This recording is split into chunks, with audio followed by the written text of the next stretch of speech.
From the captivating art galleries of Paris to the groundbreaking startups of Station F, France has long been a crucible of culture and technological innovation. But in a world where economic tides shift swiftly, can the land of fine wine and high fashion secure its place at the forefront of global competition? Stay tuned. One of the closest and oldest trade and economic alliances in American history is that between United States and France. In 1778, diplomatic ties were established between United States and France. That same year, the countries signed the Treaty of Amity and Commerce, which was the country's first trade pact. From then on, France and United States continued to share cordial and active relations. These nations have comparable policies on the majority of political, economic, and security concerns and share similar ideals. France's GDP was projected to reach $2.94 trillion in 2021 and $2.63 trillion in 2022, making it the seventh largest economy in the world and the third largest in Europe, behind Germany and the United Kingdom.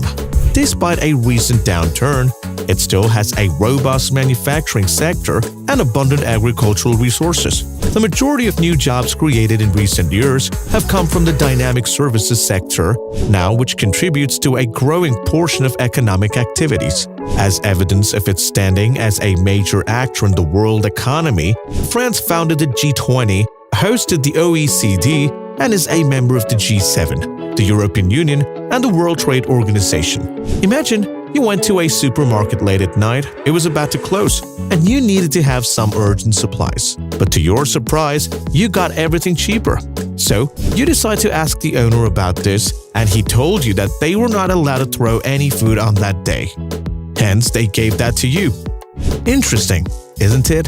The solid business environment in France draws an international investment through policy incentives, marketing, overseas trade promotion offices, and investor support mechanisms. The French government invests a substantial amount of resources in luring international investment. They also boast a skilled labor force, highly regarded colleges, and an educated populace. It boasts cutting-edge business leaders and entrepreneurs, complex financial markets, robust intellectual property right protection, and a contemporary corporate culture. The nation is renowned for having top-notch infrastructure, which includes large roadway networks, maritime ports, high-speed passenger rail, a well-developed public transportation system, and effective intermodal connections. Nearly everyone has access to high-speed 3G, 4G phone service, and many large and medium-sized metropolitan areas already have 5G available. The United States and France have close trade and business connections. Daily average for commercial transactions, including sales of international affiliates in the United States and France, approached $350 million. Industrial chemicals, aircraft and engines, electronic components, telecommunications, computer software, computers and peripherals, analytical and scientific apparatus, medical supplies, broadcasting equipment, and computers are the products that the United States exports to France. In terms of new projects invested in and employment created, the United States ranks second among foreign investors in France in 2021. Over $91 billion worth of U.S. foreign direct investment was made in France overall, with over 4,500 American businesses operating in France and supporting over 500,000 employees. The U.S. is the leading foreign investor overall when it comes to job creation. With about 750,000 employees supported in the U.S., French companies ranks as the fifth largest foreign investment source in the country. French foreign direct investment has been particularly active in the clean technology industry in recent years. Did you know that France produces nearly 1.7 million tons of cheese every year? Is that another reason that France has gotten foreign investments, especially from the US? The French government carried out significant labor market and tax reforms after Emmanuel Macron's first victory in May 2017. The government reduced production taxes by 15% in 2021 and the corporate tax to 25% in 2022 by loosening the regulations governing hiring and firing practices. According to the most recent data survey conducted in 2021 among U.S. investors, revealed the highest level of optimism regarding the French business environment since 2008. Macron's pension reform plan, however, was thrown off course in 2018 when the Yellow Vest movement in France, a grassroots populist movement for economic justice brought attention to wealth and, to a lesser degree, income inequality. When the COVID-19 outbreak struck in 2020, Macron turned his attention to alleviating the worst economic crisis France has experienced since the end of World War II.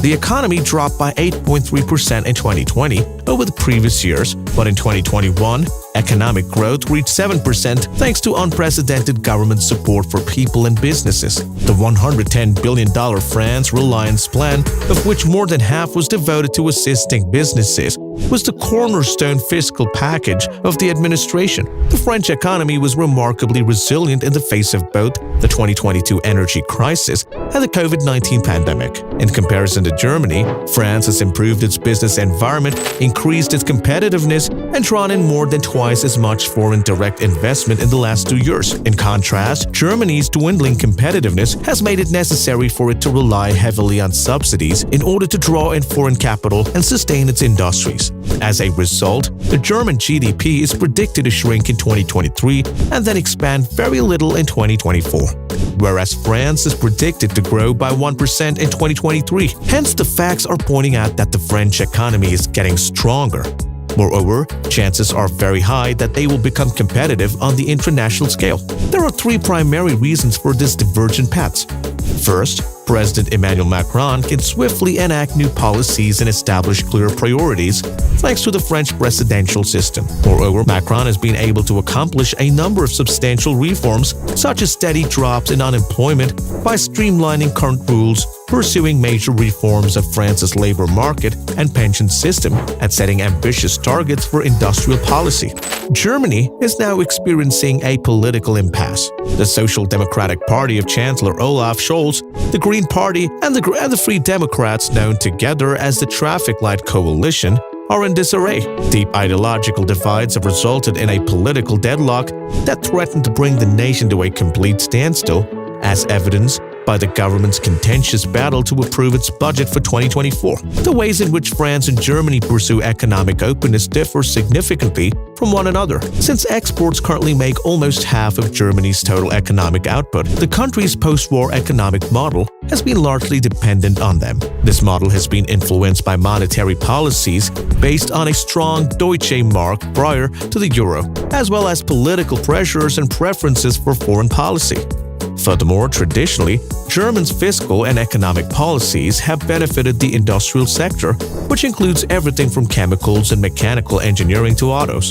German policymakers have been fixated on increasing the industrial sector's proportion of economic output, which is today over double that of France as a result of this fixation. The economies of France and Germany are significantly more similar than is commonly realized, notwithstanding these distinctions. Even while France has performed better than Germany over the last 4 years, it has not yet caught up to the extraordinary economic boom that Germany had in the 2010s. Germany is notable for having one of the lowest unemployment rates in Europe and for the robust worldwide market shares that its companies have managed to preserve. Moreover, Germany and France have both pushed more protectionist economic agendas in reaction to the pandemic, the conflict in Ukraine, and elevated geopolitical tensions. Both have enacted national industrial policies that subsidize domestic businesses through lower electricity costs, direct financial aid, and different tax breaks. In doing so, they have essentially started a race to provide subsidies in an effort to draw in foreign capital and multinational corporations like Intel and Tesla.